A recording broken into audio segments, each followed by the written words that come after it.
Contracts rarely fail because parties don't agree, but they fall apart because the reality between the parties have changed, and the contract does not even know how to deal with that change.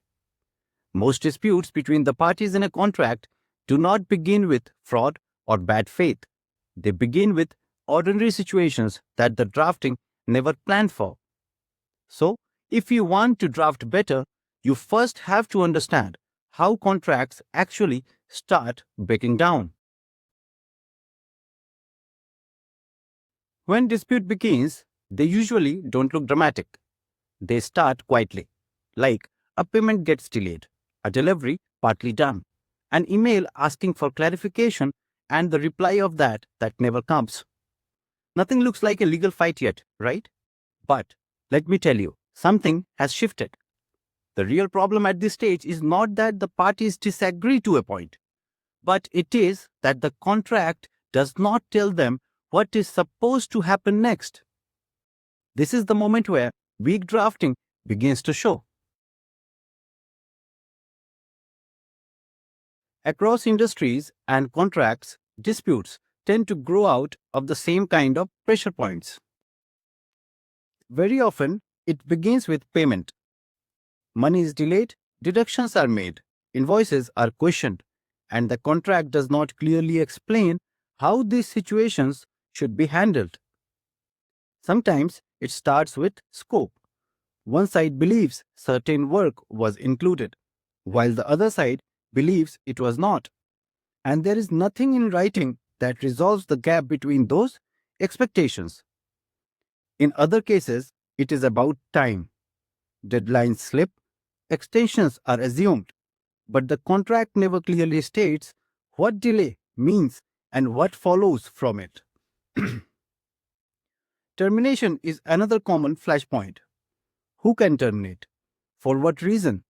With how much notice? And with what consequence? If those answers are not clear, conflict is almost guaranteed. And then there is control. One party has the power to approve, reject, or decide, and the contract gives them wide discretion. And when that power is used in a way the other side did not expect, disputes begin. These situations are not unusual. They are the normal ways in which contracts start to fail. Most contracts struggle here because they were drafted to be signed and not to be enforced. They describe what parties should do, but they do not clearly manage to describe what happens if they don't.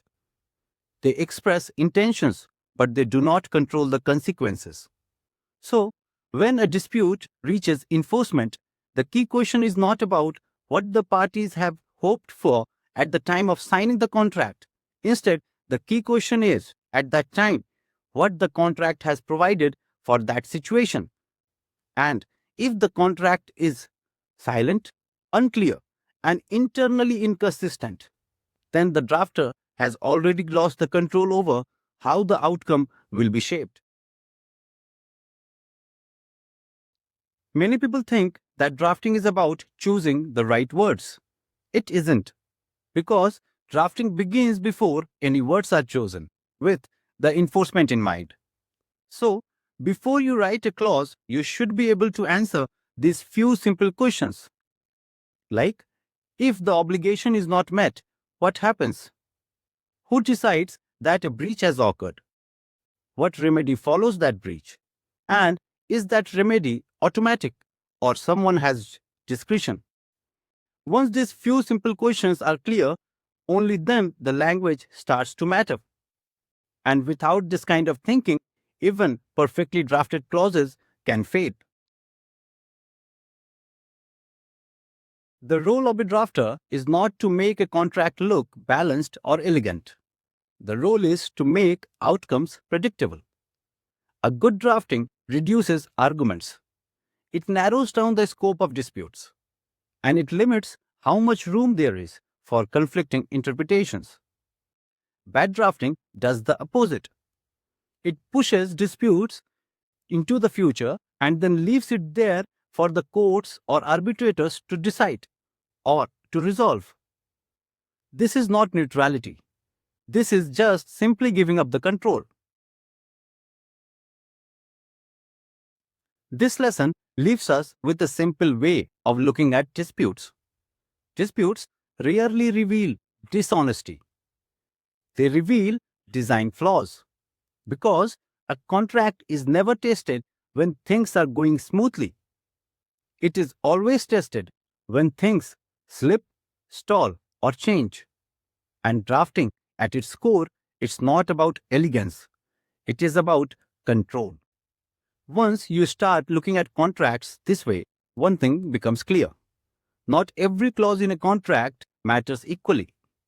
When disputes arise, the outcome is decided with the help of a small set of clauses, like payment terms, termination rights, and dispute resolution. So, in the next lesson, we will look at structure of a contract and why these clauses form the backbone of enforcement. Thank you.